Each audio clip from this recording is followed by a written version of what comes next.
Forward bend one time, थोड़ा सा कर लीजिए पॉसिबल है तो, यस। थोड़ा सा backward band, one side and another in this side. कर लो कोई गल नहीं, शर्म मत करो। गुड, बैठ जाइए please. Thank you very much. जरा पुशअप्स कर लो। मजा नहीं आया। जरा पुशअप्स कर लो। क्या कह रहे हैं? मजा नहीं आया। मजा नहीं आया तो वही तो बोला, मजा कैसे आएगा? मजा क्यों नहीं आता? मजा क्यों नहीं आता? बताओ जी, क्यों नहीं आता? अरे भाई, आप लोगों से सुनना, हाथ खड़ा करो, बोलो मजा क्यों नहीं आता? कभी कभी ऐसा लगता है कि मजा नहीं आ रहा। क्यों नहीं आ रहा? एक एक आदमी हाथ खड़ा करो प्लीज। हाँ जी, मन से नहीं करो काम तो मजा नहीं आता। Very nice. There is a gap between goal setting and achievement of goals. बिल्कुल पॉसिबल है, absolutely right. Any other feedback sir? जो हम चाहते हैं उस तरह नहीं हो पाता, तब मजा नहीं आता। Very nice, very nice. वो जिंदगी में कभी भी नहीं होता। सर Customers खड़े हो गए, देखो मजा नहीं आ रहा है। customers नहीं मिलते। कस्टमर नहीं मिलते तो मजा नहीं आता। Very nice. Please sir. कई बार बर्नआउट हो जाता है, काम करते करते करते एक जोश चला जाता है, क्योंकि एक ही मोनोटोनस हो जाती है रूटीन लाइफ। Very nice. आप सब कस्टमर से जब हमें रिस्पॉन्स नहीं मिलता। पॉसिबल है, एब्सोल्युटली राइट। हाँ जी राजीव सर।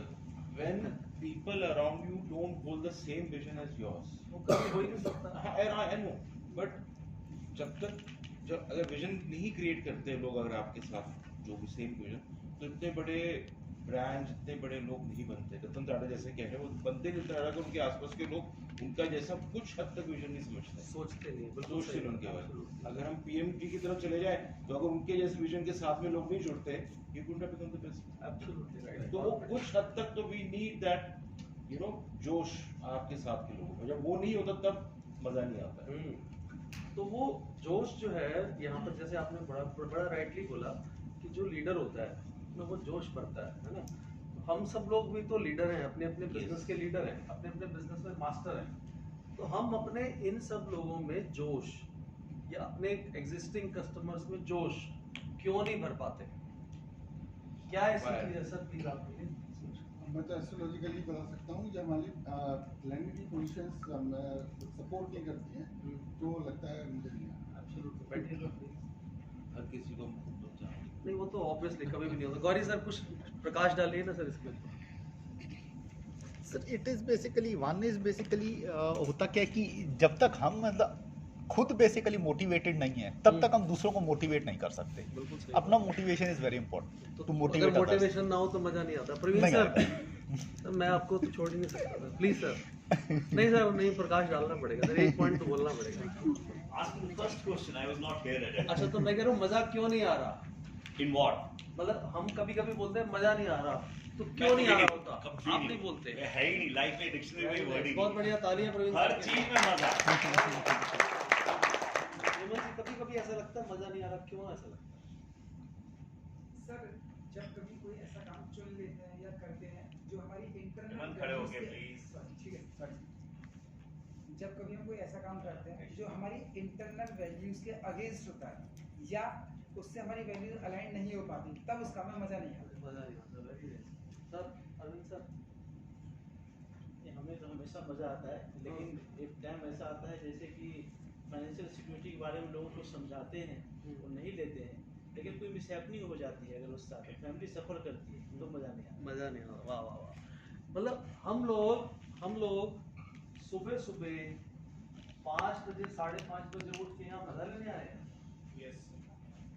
नहीं, पक्की बात। अच्छा, आप बोल रहे हो ऐसा, बाकी कहीं से हाँ की आवाज ही नहीं आई है। Yes sir. Yes sir. हैं? सारे लोग मजा लेने आए हैं यहाँ पर। साल भर का पता नहीं। मजा नहीं लेने सर किसका दिल सुबह जल्दी उठने का नहीं करता? हाथ खड़ा करो। मेरा भी दिल नहीं करता यार। एसी में बैठे हो, कंबल में घुसे हो, है ना, बीवी बच्चे पास में हो, मजा किसको नहीं आएगा? कमाल है। तो मजा जो होता है, मजा हम यहाँ मजा लेने नहीं आए हैं, हम यहाँ पर मेहनत करने आए हैं। हम लोग यहाँ पर बिजनेस करने आए हैं। सही बोला जाए तो हम लोग क्या करने आए हैं? बिजनेस करने आए हैं। लेकिन वो बिजनेस को जब करते हैं हम लोग, तो there are certain set of rules, certain set of things जो हम लोग अचीव नहीं करते ही नहीं है ना। या हम वो करते नहीं है तो तब हमारा बिजनेस ग्रो नहीं करता, बिजनेस में ग्रोथ नहीं होती। जब बिजनेस में ग्रोथ नहीं होती तो गांधी जी घर नहीं आते, जब गांधी जी घर नहीं आते तो मजा नहीं आता। तो एक्चुअली अगर आज के हम कलयुग के कॉन्टेक्स्ट में बोले तो गांधी जी बहुत इंपॉर्टेंट है, हम मानते हैं है ना? कितने इंपॉर्टेंट है सबके लिए? हाथ खड़ा करो, कितने लोगों के लिए इंपॉर्टेंट है? गांधी इंपॉर्टेंट नहीं सर आपके लिए? सर पैसे नहीं चाहिए? नहीं है, इम्पोर्टेंट है obviously। It is not everything. हाँ, यहाँ पर सबकी जो प्राइम जो मोटिव है वो कि मेरा बिजनेस, मेरा व्यापार कैसे बढ़े, है ना? सर धीरे धीरे 50% कम हो गई। तो अगर वो बढ़ना शुरू हो जाए तो मजा अपने आप आने लग जाएगा, राइट और रॉन्ग? अब हम अपना बिजनेस कैसे बढ़ाएं, इसकी छोटी सी स्टोरी से समझते हैं, है ना? ये स्टोरी जो है तो बड़ी अजीबोगरीब स्टोरी है ना? शायद कुछ लोगों को पता हो, कुछ लोगों को ना पता हो, लेकिन ये स्टोरी थोड़ी डिफरेंट सी है ना? ये बताओ, ये मैंने आपको बताया कि हम लोग यहाँ पर ग्रोथ के लिए आए हैं, राइट? और growth in terms of business हो, इन टर्म्स ऑफ इनकम हो, इन टर्म्स ऑफ नॉलेज हो, इन टर्म्स ऑफ हमारे दोस्त भी बढ़े, तो हम यहाँ पर इसलिए प्रेजेंट हैं सो दैट हमें सब चीज़ें अचीव कर सके, राइट? तो आओ स्टोरी देखते हैं। कौन इनको जानता है? सर माइकल फेल, बिल्कुल करेक्ट जी। क्या खास बात थी इनकी? 9 ओलंपिक रिकॉर्ड्स, 9 एक बार ही ओलंपिक, बोलो सर, एक सर आप 9 ओलंपिक रिकॉर्ड्स, मतलब 9 मेडल्स इनको मिले थे ओलंपिक में। किसी को आज तक इतने मेडल्स नहीं। वेरी नाइस, आपको बताओ sir. Most decorated Olympian on this planet are 28 medals. नहीं, वो तो अलग बात है, एक कोई खास इवेंट। Sir. हाँ जी सर। हाँ जी sir. Sir, this person to believe in the philosophy of bounce back, so he went through a hell, बहुत dip आया था इनके career में, and he bounced back with his coach, and he mentored the coach of the same guy mentored him, and the result is ये इतने medals, इतने Olympic medals हैं। एक खास इवेंट हुआ था 2008 में इनकी लाइफ में, क्या हुआ था इवेंट? सर ये ड्रग्स इसमें अब्यूज में पकड़े गए थे। he has to go to jail। Sir any idea? Butterfly event, इनका कुछ बॉडी का पार्ट शायद टूट गया था, हाथ ये हाथ टूट फ्री गया स्टाइल था, किया हाथ करते टूट थे, गया था। रिस्ट और फ्रैक्चर हुआ था, रिस्ट फ्रैक्चर। तो उस टाइम पे इनको चैलेंज दिया गया कि वो फ्री स्टाइल स्विमिंग तो कर नहीं पाएंगे, so then he participated in a different event, और उन्होंने बोला नहीं मेरे को तो करना ही है, then he won the award. Right, लेकिन 2008 में बीजिंग ओलंपिक में इन्होंने एक वर्ल्ड रिकॉर्ड तोड़ा था, यस सर। राइट? क्या वर्ल्ड रिकॉर्ड तोड़ा था बताओ? सर उसमें आई मीन जब स्विमिंग के दौरान इनका गोगल टूट गया था तो इनको पता नहीं चल पाता वो कितनी दूर है, हाँ। लेकिन उन्होंने इतनी प्रैक्टिस करी थी कि नहीं पता था कि इतने हाथ पे ये लाइन आ जाएगी, उसके फिर वापस ही आ गए थे। तो एक बार को जस्ट ऑलमोस्ट ब्लाइंड हो गए थे। वो तो रिकॉर्ड, वो तो उन्होंने कुछ ऐसा किया, मैं वो रिकॉर्ड क्या तोड़ा था? Anybody has any idea on this? क्या रिकॉर्ड इन्होंने ब्रेक किया था? सर सबसे ज़्यादा पानी में रहेंगे। ये देखो, इन्होंने रिकॉर्ड ब्रेक किया था 2008 बीजिंग ओलंपिक में, 8 गोल्ड मेडल, 8 गोल्ड मेडल इन्होंने जीते थे, और इन्होंने रिकॉर्ड तोड़ा था 36 साल पुराना। किसका साल पुराना? 36। और किसका रिकॉर्ड तोड़ा था? वो भी फेलो अमेरिकन था, ही इज आल्सो अमेरिकन। तो मार्क स्पिट्स थे, मार्क स्पिट्स ने 7 गोल्ड मेडल जीते थे 36 साल पहले 1972 में। इन्होंने 8 जीतकर उसका रिकॉर्ड तोड़ दिया, आज तक कोई नहीं तोड़ पाया। इस स्टोरी से हमने क्या सीखा? Consistency, burning desire to achieve something. Records are made टूटने के लिए records are meant to be broken. नहीं, सीखा क्या हमने? मेहनत करनी चाहिए, मेहनत Consistency is सही the बात है, key. मेहनत करनी चाहिए, करेक्ट। तो इन्होंने ऐसा क्या किया, देखो ये समझने की जरूरत है। इन्होंने कुछ ना कुछ तो किया होगा कि 8 गोल्ड मेडल जीत लिए होंगे। Very nice. सबसे पहले इन्होंने गोल सेटअप किया, बहुत बढ़िया, एक्सीलेंट, तालियां मैम के लिए। उन्होंने गोल डिफाइन किया कि मुझे एक मार्क स्पिट्स का रिकॉर्ड तोड़ना है 7 गोल्ड मेडल की जगह, I want to win more. उन्होंने 7 नहीं सोचे थे, उन्होंने 8 भी नहीं सोचे थे, उन्होंने सोचा था जितने ज्यादा मैं जीतूं उतना अच्छा है, बट वो 8 ही जीते थे, वो एक अलग बात है। लेकिन इस पर्टिकुलर स्टोरी, हो सकता है स्टोरी कुछ लोगों को पता हो, जैसे सर ने भी बोला 9 गोल्ड मेडल की बात बोली, तो लेकिन इस स्टोरी की क्रक्स क्या है? उन्होंने ऐसा क्या किया कि he was able to grab 8 golds. उन्होंने सबसे पहले क्या किया, उन्होंने की केस स्टडी। क्या केस स्टडी करी उन्होंने? किया मार्क स्पिट्स क्या करता था, उन्होंने उसकी पूरी हिस्ट्री निकाली और ये पाया कि मार्क स्पिट्स 8 घंटे रोज स्विमिंग करता था And he started 12 hours. And he started 12 hours absolutely right. तो उन्होंने क्या किया, उन्होंने कहा कि सबसे पहले मार्क स्पिट्स की मेहनत का रिकॉर्ड मुझे तोड़ना है, राइट। उसने 2004 में जब ये अपने कोच ने उसको बताया कि वो 8 घंटे स्विमिंग करता है, कहते हैं मैं 8 नहीं मैं 12 करूंगा, 4 साल मैं उसकी मेहनत का रिकॉर्ड तोड़ूंगा, राइट, ऑलराइट, मैं उसकी मेहनत का रिकॉर्ड तोड़ूंगा। तो then he went on for it. और ऑब्वियसली जब ओलंपिक कोई जीतता है तो मजाक तो होता नहीं, क्योंकि जितने भी और स्विमर्स थे वो भी वर्ल्ड क्लास स्विमर्स थे, राइट।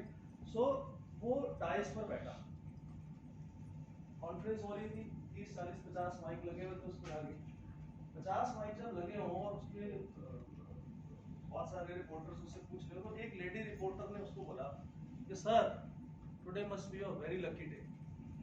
ये स्पिट्स की स्टोरी नहीं सर, इसकी एब्सोल्युटली किसी की स्टोरी। तो उसने बोला today must be your lucky day. तो उसने उस लेडी रिपोर्टर को अपने पास डाइस पे बुलाया, अपने साथ बिठाया। बड़ी खुश थी वो लेडी कि मुझे बुला रहा है भाई, इतना स्विमर जो है वर्ल्ड रिकॉर्ड होल्डर।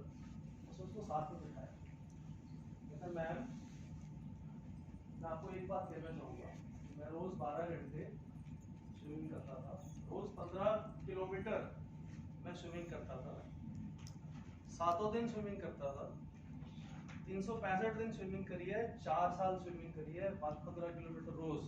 कितने किलोमीटर हो गए जरा फटाफट बताओ? More than 45. Wrong. सर कितने टाइम है? More than 14,000 I think. भाई more than 1 किलोमीटर तो होगा ही। 5,400। ये कैलकुलेटर तो बोलो ना। 365 into 15 4,500 किलोमीटर, 3 साल का आप लगा लो, 4 साल का 20,000 किलोमीटर, 20,000 किलोमीटर, अप्रोक्सीमेटली 21,000 किलोमीटर से ज्यादा उसने स्विमिंग करी। अगले पिछले 4 साल में 21,000 किलोमीटर। वो मजे नहीं ले रहा था पानी के अंदर 12 घंटे रोज। आओ बैठो बैठो मेरे साथ पानी में 12 घंटे रोज मजे लेंगे, मजे नहीं ले रहा था वो। मेहनत नाउ आस्क योरसेल्फ कि हम कितने मजे ले रहे हैं, हम कितनी मेहनत कर रहे हैं। मेहनत का रिवॉर्ड मजा होता है माय डियर फ्रेंड्स। ऐसे मजे नहीं आते कभी भी लाइफ के अंदर। सर ने बोला मुझे टाटा से मिलना है, क्यों मिलना है, क्यों उसका नाम ऊपर है? उसने मजे नहीं लिए जिंदगी में, उसने मेहनत करी है। क्या हम लोग एनफ मेहनत कर रहे हैं? Are we doing enough to grow our business? Are we doing enough to grow our personality? Are we doing enough for our own business? Ask yourself. आज इंट्रोस्पेक्ट करो सब लोग अपने अपने मन में। एंड ये देखो, ये उसकी टेक अवे एनालिसिस। उसने क्या किया? एनालाइज किया। एनालिसिस कैसे किया होगा उसने? सोचो जरा। सबसे इंपॉर्टेंट चीज एनालिसिस की क्या होती है बताओ? इंट्रोस्पेक्शन तो है ही। एनालिसिस इंट्रोस्पेक्शन से आता ही आता है। इंपॉर्टेंट चीज क्या एनालिसिस करते हुए? What is the most important factor in जिसको compete करना चाहता है उसका स्टडी करके right. competition analysis. Analysis according to me, self analysis and competitor analysis. Absolutely right. So unless and until both of the analysis would be synchronized, we won't be able to achieve at a correct proper benchmark based proposition. Sir analysis क्या क्या होगा उसमें? Anything any idea? मैं Deep answer पर नहीं आ पा रहा हूँ, है ना? Please I want to listen from you ma'am, please just think of it. मैं थोड़ा सोचने पे मजबूर करता हूँ सबको। What are his plus points and what does he lack? SWOT analysis की उसने, लेकिन उससे भी ज्यादा जरूरी क्या था? उसका माइंड सेट। आपका दिमाग ठीक होना जरूरी है कोई भी काम करने के लिए। दिमाग का शांत होना, कूल होना, काम होना, दिमाग ठीक होना, दिमाग सही से काम करना बहुत जरूरी है। फोकस तो सर उसका इम्पैक्ट होता है ना। शांत मन, लेकिन if you don't have a clear mind, you are not able to do any kind of analysis. तो आपका माइंड, आपका दिमाग एकदम ठीक होना चाहिए, सही ठिकाने पर होना चाहिए, सही सोचना चाहिए, सही डायरेक्शन में सोचना चाहिए। फिर उसने क्लियर गोल्स बनाए अपने, तो मुझे क्या अचीव करना है। फिर उसने एक्शन प्लान बनाया कैसे बनाया होगा एक्शन प्लान? अकेले ही बना लिया होगा? स्विमिंग तो उसको आती थी, उसने एक मेंटर, उसका कोच उसके साथ हमेशा था। हमारा कौन कौन सा मेंटोर है जिंदगी में? सोचो, क्या आपके बिजनेस को कोई मेंटोर है आज? Just ask yourself, do you have mentor sir? से नो, से नो टुडे, नो प्रॉब्लम। मैं इसलिए बोल रहा हूँ स्पेसिफिकली बात, बिकॉज हम लोग क्या करते हैं, हम लोग सोचते हैं हमें सब कुछ आता है यार, I know everything. Sir Praveen sir can be your mentor, कितनी बढ़िया ट्रेनिंग देते हैं, कभी सोचा है किसी ने?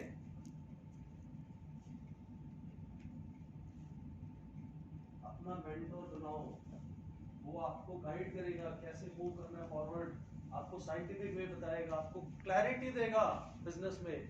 एक और प्रवीण सर भी है हमारे पास, दो प्रवीण सर है ना, हमारे सितारे हैं दोनों के दोनों, राइट, द्रोणाचार्य हैं हमारे। फिर उसके बाद डिसिप्लिन्ड एक्शन। कोच जितना मर्जी कुछ भी सिखा दे, लेकिन अगर आप खुद सेल्फ डिसिप्लिन नहीं हो, आप कुछ नहीं कर सकते। कितनी एब्सेंटिज्म है सर आज? 30%, 30% लोग एब्सेंट हैं।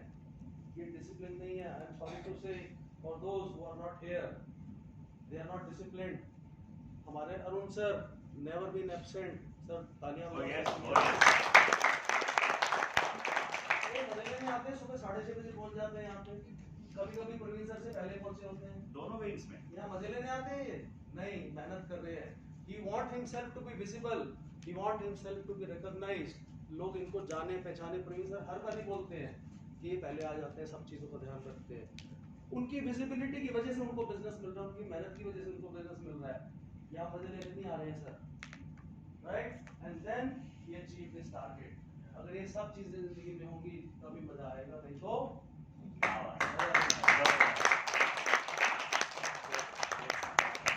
राइट। नाउ डिसिप्लिन के ऊपर मैं एक और बात कहना चाहूंगा। हमारे बहुत सारे मेंबर जैसे हैं जो क्वार्टरली फीस टाइमली पे नहीं करते। This is very wrong. इनको कितनी दिक्कत होती है मैम को, निशु मैम को बताओ, ये फॉलो अप करते करते थक जाती है यार, इनका ये काम है, she should do something else, है ना? She is not our servant, we are there to support her. So please pay your quarterly dues on time. ये भी एक डिसिप्लिन का पार्ट है, never be absent, pay your fees on time. अपना इंटरकमर्शियल बढ़िया से बना कर लाओ और फिर देखो मेहनत करते जाओ और मजे। Thank you very much.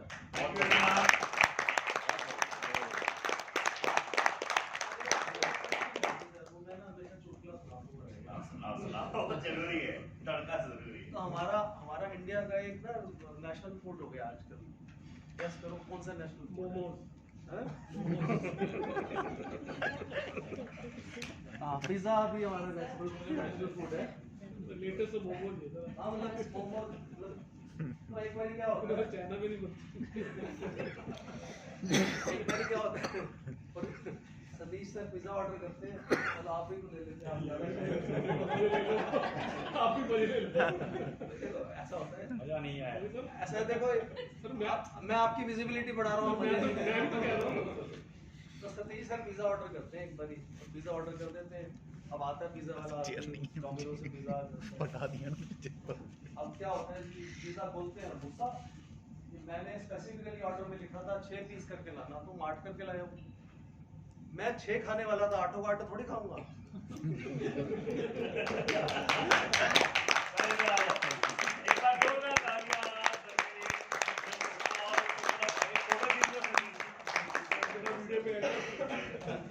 For this wonderful training.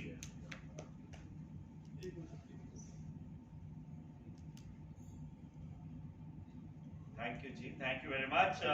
Keep educating us. This was wonderful. मजा आ गया। अब ऐसे ही बोल रहा है।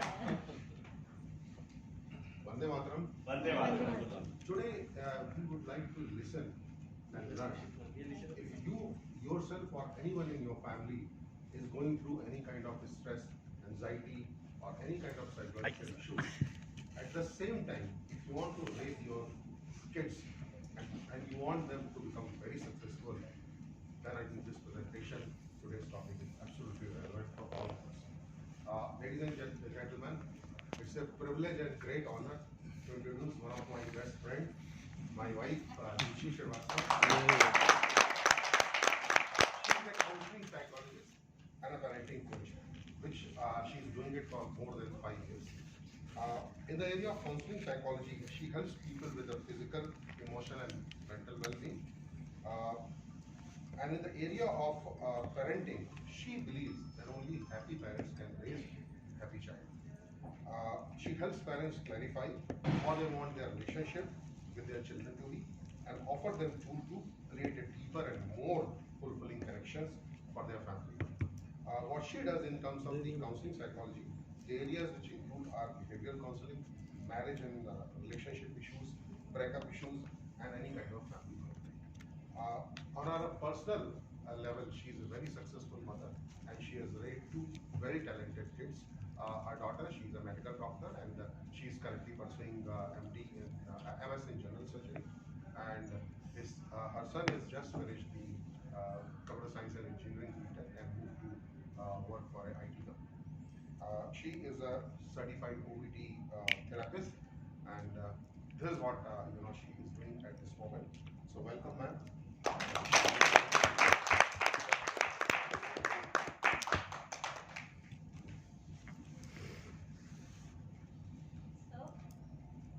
मैं दीक्षित श्रीवास्तव, आप सब लोग जानते हैं अच्छे से, मैं एक पेरेंटिंग कोच हूँ और काउंसलिंग साइकोलॉजिस्ट भी हूँ। आज मैंने जो प्रेजेंटेशन का टॉपिक चूज किया है वो साइकोलॉजिस्ट क्या होते हैं, पेरेंटिंग कोच क्या होते हैं, इसको ही इसलिए चूज किया क्योंकि हमारी सोसाइटी में एक ये बहुत बड़ा स्टिग्मा है कि साइकोलॉजिस्ट का मतलब पागलों का डॉक्टर, या साइकोलॉजिस्ट का मतलब अगर आप उसके पास जाएंगे तो वो आपको देख के ही आपके अंदर क्या चल रहा है समझ जाएगा, बट ऐसा नहीं है। आपको ऐसा कुछ नहीं है कि साइकोलॉजिस्ट एक पागल का ही डॉक्टर होता है। जैसे अगर आप शारीरिक रूप से आपको कोई प्रॉब्लम होती है, आपको फीवर है, सर दर्द है, कुछ भी है, आप बेहिचक डॉक्टर के पास जाते हो, उसका ट्रीटमेंट करा लेते हो। लेकिन जब आप कुछ मेंटल प्रॉब्लम से गुजरते हो तो आपको बहुत झिझक होती है कि मैं कैसे डॉक्टर के पास जाऊं, कोई देखेगा तो क्या बोलेगा। बच्चे के संग सिंपली सिर्फ एडजस्टमेंट की प्रॉब्लम है, लेकिन आप नहीं जा पाते हो क्योंकि आपको लगता है कोई देखेगा तो सोचेगा कि इसके बच्चे में कोई प्रॉब्लम है। ये स्टिग्मा आपको खत्म करना है, वो इसलिए नहीं कि लोग क्या कहेंगे। अगर आज मान लीजिए आपके बच्चे के बीच में कोई रिलेशन इश्यू है, आप तो दुनिया के चक्कर में नहीं जा रहे हैं, आपके बच्चे के संग रिलेशन ही खराब होता जा रहा है, तो उसको कौन झेलेगा? आप झेलोगे। तो बेस्ट है कि आप शुरू में ही उसका निदान कर लो, अपने लव बीइंग के संग अपने अच्छे रिलेशन बनाओ, अपने खुद की वेल बीइंग के लिए अपना अगर ज़रूरत पड़े तो बेहिचक साइकोलॉजिस्ट के पास जाइए। साइकोलॉजिस्ट सिर्फ मेडिसिन नहीं देते, मेडिसिन साइकेट्रिस्ट देते हैं, वो सिंपली आपको टॉक थेरेपी के द्वारा समझाते हैं और बहुत सारी जो टेक्निक्स हैं उनको यूज़ करके, थेरेपीज को यूज़ करके आपको ठीक करते हैं। तो ये मेरा इसलिए साइकोलॉजिस्ट का। काउंसलिंग क्या होती है? सिंपली काउंसलिंग एक प्रोसेस है जिसमें एक ट्रेन प्रोफेशनल होता है, जिसके पास कोई भी इंडिविजुअल, कपल या फैमिली के लोग जाते हैं और वो अपनी टेक्निक्स के द्वारा, अपने टेस्ट के द्वारा, जो भी उसको थेरेपी यूज़ करनी है उसके द्वारा उनके प्रॉब्लम को सॉल्व करते हैं। सिंपल ये काउंसलिंग। अब आते हैं काउंसलिंग साइकोलॉजिस्ट क्या होते हैं, वो काफ़ी कुछ मैंने बता ही दिया। काउंसलिंग साइकोलॉजिस्ट जब आप उनके पास जाते हैं, होता क्या है कि अगर मान लीजिए आपको थोड़ा ही इशू है, जैसे आपको कोई फिजिकल प्रॉब्लम है, अगर छोटी सी है, आपने तुरंत उसका ट्रीटमेंट ले लिया तो आप ठीक हो जाओगे। अगर आप उसको लिंगर ऑन करोगे तो धीरे धीरे वो क्रॉनिक होगा, फिर आपको ज़बरदस्त ट्रीटमेंट लेना पड़ेगा, खर्चा और सब कुछ, आप शारीरिक तकलीफें अलग झेलोगे। उसी तरह मेंटल के संग होता है। अगर आप शुरू में ही चले जाओ साइकोलॉजिस्ट के पास तो आपको साइकेट्रिस्ट के पास जाने की ज़रूरत नहीं पड़ेगी। क्यों? कि जब आप साइकोलॉजिस्ट के पास जाते हो तो वो आपको समझते हैं और जब आपके संग वो बातचीत करते हैं उससे वो ये फाइंड आउट करते हैं। जो साइकोलॉजिस्ट होते हैं उनके पास बहुत से टूल्स होते हैं, बहुत से टेस्ट होते हैं जिसके थ्रू वो आपके लेवल को पता करते हैं कि आपका जो प्रॉब्लम है माइल्ड लेवल का है, मॉडरेट लेवल का है या सीवियर का है। अगर माइल्ड मॉडरेट में है तो आप बातों के द्वारा ही ठीक हो जाओ, कोई मेडिसिन की ज़रूरत नहीं है। लेकिन अगर प्रॉब्लम सीवियर लेवल पे चली गई है देन साइकेट्रिस्ट की ज़रूरत पड़ती है, और साइकेट्रिस्ट एक मेडिकल डॉक्टर होता है, एमडी होता है, वो मेडिसिन प्रिस्क्राइब करता है। मेडिसिन साइकोलॉजिस्ट कभी नहीं देता है, ना ही वो दे सकता है। मेडिसिन साइकेट्रिस्ट ही देता है, लेकिन उस मेडिसिन के साथ साथ आपको काउंसलिंग भी बहुत ज़रूरी पड़ेगी। मेडिसिन से नहीं होता है, मेडिसिन के साथ काउंसलिंग भी चलेगी तो और जल्दी आपको असर आएगा। तो ये होते हैं साइकोलॉजिस्ट। और बहुत इंपॉर्टेंट चीज़ होती है कॉन्फिडेंशियलिटी। साइकोलॉजिस्ट का जो हमारा पेशा है, इसमें कॉन्फिडेंशियलिटी बहुत ही ज़रूरी है, और मैं बिल्कुल बहुत ही इसमें बिलीव करती हूँ। मेरा क्लाइंट जो भी मुझसे बात करेगा वो सिर्फ मेरे और उसके बीच में रहेगा। जब तक उसका कंसर्न नहीं होगा तब तक मैं किसी थर्ड पर्सन को नहीं बता सकती, इवन हर साइकोलॉजिस्ट के क्यों वो बताते भी हैं कभी कभी जब प्रॉब्लम कोई सीवियर लेवल का हो, जैसे मान लीजिए सिजोफ्रेनिया इस टाइप की जब प्रॉब्लम होती है, उसमें फिर आपका लाइफ की प्रॉब्लम आ जाती है, उसमें लाइफ थ्रेटनिंग वो हो जाता है इशू, इसमें फिर साइकेट्रिस्ट से भी मिलना पड़ता है, फैमिली वालों को भी बताना पड़ता है। तो ये तो होते हो गए आपके साइकोलॉजिस्ट, ये होता है साइकोलॉजिस्ट का काम। तो साइकोलॉजिस्ट के पास जाने से बिल्कुल मत डरिए। थोड़ी प्रॉब्लम है, जब आपको जरा सी भी फीलिंग हो रही है कि मैं इस प्रॉब्लम को नहीं सॉल्व कर पा रहा हूँ या कर पा रही हूँ, तुरंत मिलिए। दुनिया की मत सोचिए, दुनिया का काम खाली बोलना है, आपको अपना देखना है, अपने बच्चों को, अपनी फैमिली को देखना है। टाइप्स ऑफ काउंसलिंग किस तरह की होती है? Relationship, marriage, vocational career, family therapy, trauma, drug and alcohol, rehabilitation, student, grief and loss, depression, anxiety. इसको बहुत डिटेल में नहीं बता रहे क्योंकि टाइम इतना नहीं। अब आते हैं पेरेंटिंग। ये तो था साइकोलॉजिस्ट का, मेंटल बीइंग का जो भी है। अब आते हैं पेरेंटिंग बहुत ही चैलेंजिंग जॉब है। पहले थोड़ा पेरेंटिंग इजी होती थी क्योंकि जॉइंट फैमिलीज होती थी, घर में बड़े होते थे, समझाते थे, बताते। आज न्यूक्लियर फैमिलीज हो चुकी हैं और दोनों ही पेरेंट्स जो होते हैं वर्किंग होते हैं। उस केस में फिर दोनों को ही उतना टाइम नहीं मिलता है कि हम बच्चों के संग बात करें, और अक्सर आप नए नए पेरेंट्स बने होते तो आपको आइडिया भी नहीं होता है कि कैसे ट्रीट करें। तो उस केस में अगर आपको दिक्कत आ रही है तो आप पेरेंटिंग कोच से मिलिए, तो बहुत ज़रूरी है। अगर आप एक अच्छा ह्यूमन बीइंग बनाना चाहते हैं, कोई भी पेरेंट होता है वो ये फर्स्ट उसकी ये चाहत होती है कि मेरा बच्चा एक अच्छा इंसान बने। वो भले आगे जाके IIT MBBS ना भी कर पाए, लेकिन वो ह्यूमन बीइंग बहुत अच्छा होना चाहिए। हर इंसान चाहता है कि उसके अंदर, बच्चे के अंदर सारी अच्छी क्वालिटीज हो। और कोई भी अच्छा एडल्ट आप रेस करना चाहते हो तो सबसे पहले उसका चाइल्डहुड अच्छा होना चाहिए। जैसे कोई जब बिल्डिंग बनाता है तो उसके बाद सबसे पहले उसकी फाउंडेशन बहुत स्ट्रांग होनी चाहिए।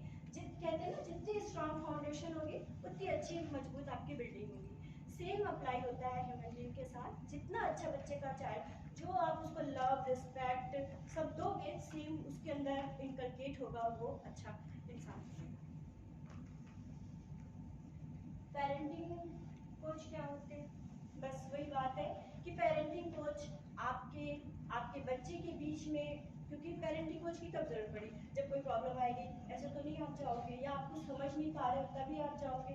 तो उसका काम होता है आपके और आपके बीच, बच्चे के बीच में क्या स्ट्रेंथ है, क्या वीकनेस है, उसको फाइंड आउट करता है।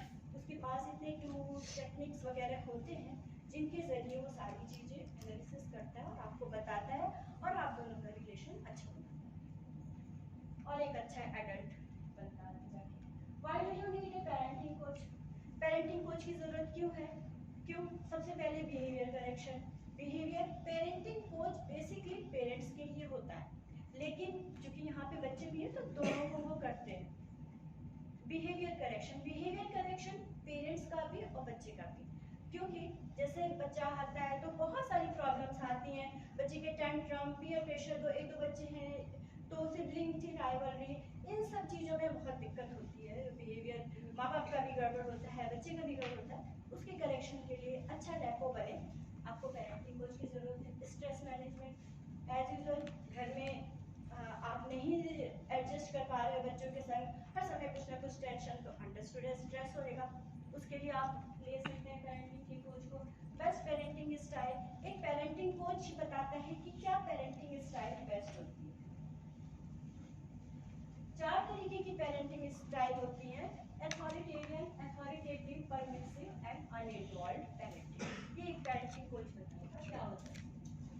फर्स्ट डेवलपमेंट, बच्चा कैसे अच्छे से अच्छा डेवलप करे, कैसे पीयर प्रेशर को झेले, बुलिंग को झेले। बच्चे बहुत जल्दी सब्सटेंस अल्कोहल अब्यूज में इन्वॉल्व हो जाते हैं जब वो एडोलसेंट एज में जाते हैं, उन सबको कैसे हैंडल करें।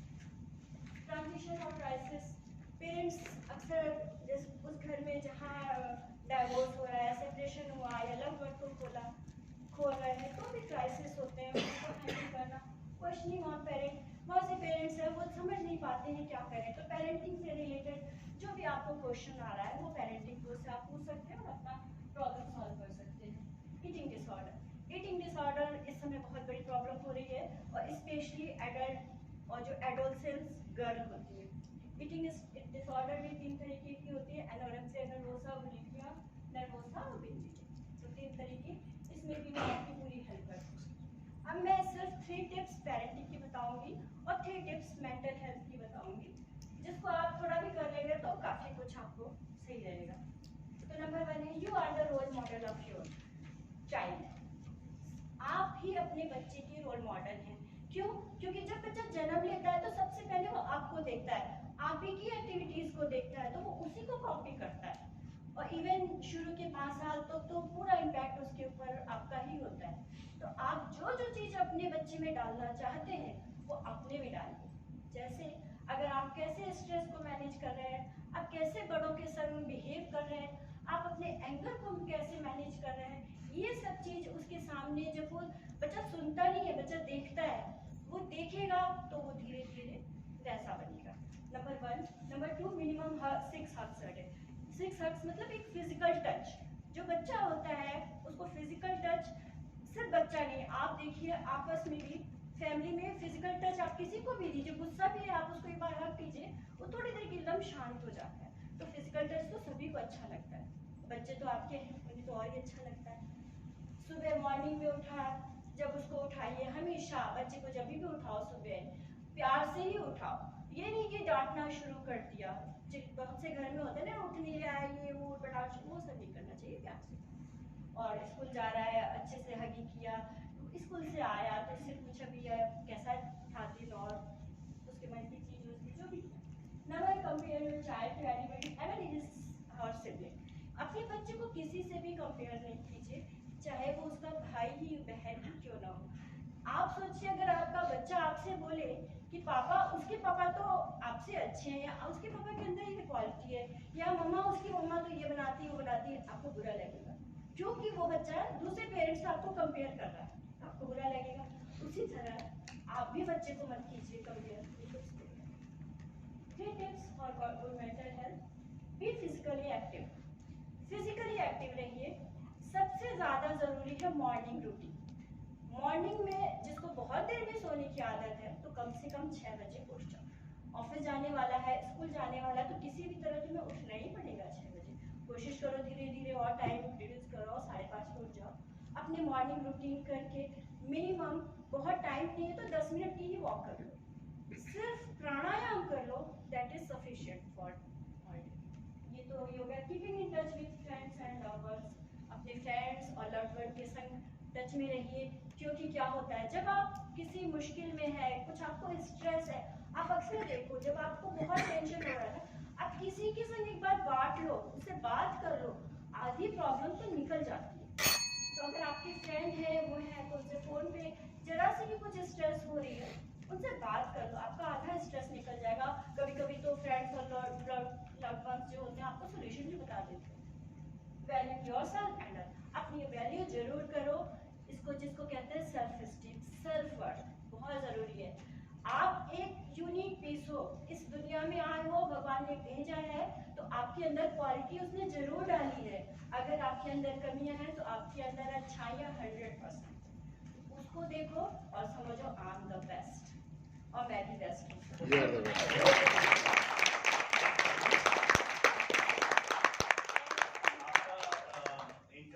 नाम और फोन नंबर वाली स्लाइड है क्या हमारे पास? Do we have it? So Nichi ji की ट्रेनिंग